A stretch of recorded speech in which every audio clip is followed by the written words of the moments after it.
اللہ تعالیٰ نے قرآن مجید میں ارشاد فرمایا کہ الأخلاء یومئذ بعضهم لبعض عدو إلا المتقین۔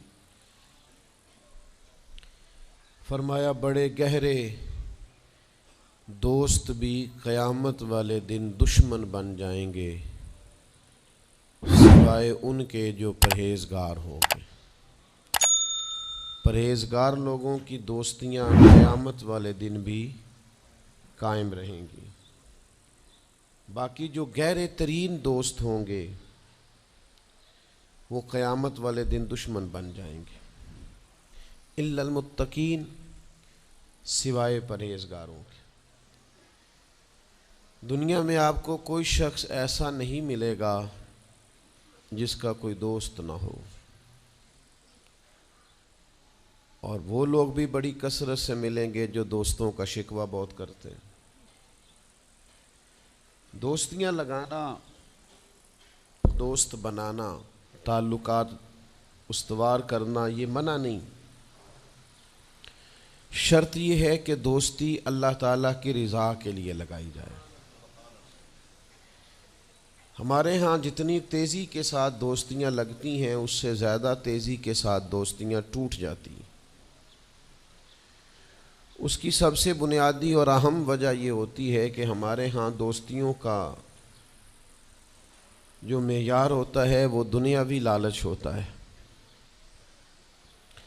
ہم اپنے مخصوص مفادات کی خاطر دوستی لگاتے ہیں، اور جب تک ہمارا وہ مفاد پورا ہوتا ہے تب تک تو ہم اس دوستی کو قائم رکھتے ہیں، اور جہاں ہم محسوس کرتے ہیں کہ اب یہ مفاد پورا نہیں ہو رہا وہاں ہم شکوہ، شکایتیں، اعتراضات شروع کر دیتے ہیں، اور اس کا نتیجہ یہ نکلتا ہے کہ بڑی محبت سے شروع ہونے والی دوستی بھی بڑی تیزی سے ٹوٹ جاتی۔ تو میرے بھائیوں یاد رکھیے گا کہ دوستی اور تعلق قائم رکھنے کے لیے سب سے اہم اور سب سے بنیادی ضرورت یہ ہے کہ دوستی محض اللہ کی رضا کے لیے لگائی جائے۔ اللہ کے پیارے حبیب صلی اللہ تعالی علیہ وسلم بیان فرماتے ہیں، حضور فرماتے ہیں قیامت والے دن اللہ کی بارگاہ سے یہ اعلان ہوگا کہ کہاں ہیں وہ لوگ جو میری رضا کے لیے آپس میں محبت کیا کرتے تھے۔ رب فرمائے گا جب آج میرے عرش کے سائے کے علاوہ کوئی سایہ نہیں ہے تو میں انہیں اپنے عرش کا سایہ عطا کروں گا، کیونکہ وہ میری رضا کے لیے آپس میں دوستی کرتے، میری رضا کے لیے انہوں نے آپس میں محبت کی۔ تو دوستی کا سب سے پہلے تو یہ سٹیٹس بنائیں کہ اس کے اندر محض اللہ کی مرضی، اللہ کی رضا، اللہ کی رضا کے لیے ایک دوسرے سے پیار، منفعت نہ ہو اس کے اندر، کوئی بھی دنیاوی لالچ کوئی بھی نہ ہو، ہرس نہ ہو، ہوس نہ ہو، طمع نہ ہو، ذاتی مفادات نہ ہو۔ جب ان سے بالاتر ہو کر لوگ دوستیاں لگاتے ہیں تو وہ دوستیاں قائم رہتی ہیں۔ اللہ کے پیارے محبوب صلی اللہ تعالی علیہ وسلم نے فرمایا قیامت والے دن کچھ لوگ ایسے ہوں گے جن پر انبیاء اور اولیاء رشک کریں گے، ان کے چہرے 14ویں رات کی طرح چمک رہے ہوں گے، انہیں نور کے ممبروں پہ بٹھایا جائے گا۔ یا رسول اللہ اتنی فضیلت ان لوگوں کو حاصل ہے، یہ کون لوگ ہیں؟ تو حضور فرماتے ہیں یہ وہ لوگ تھے جو جس سے بھی دوستی لگاتے تھے، پیار کرتے تھے، محض اللہ کی رضا کے لیے کرتے۔ تو اللہ تعالیٰ صبح قیامت انہیں اعزازات سے نوازے گا، شرف سے نوازے گا، فضیلت سے نوازے گا۔ دوسری بات یہ ہے کہ دوستی کب قائم رہتی ہے؟ دوستی تب قائم رہتی ہے جب ہم نہ دوستوں سے زیادہ امیدیں نہ لگائیں، انسانوں کو انسان ہی سمجھیں، ان سے بہت لمبی اور وسیع امیدیں لگا لینا اور بڑے وسیع مطالبات کرنا اور بڑی لمبی چوڑے تقاضے دوستوں سے کرنا۔ میں اکثر دوستوں کی خدمت میں یہ گزارش کیا کرتا ہوں کہ اپنے دوستوں سے کوئی مطالبہ کر کے انہیں آزمائش میں نہ ڈالو۔ تم نے اپنے ہی دوست کو لا کر پل صراط پہ کھڑا کر دیا ہے، بیچارہ اس طرف جائے کہ اس طرف جائے۔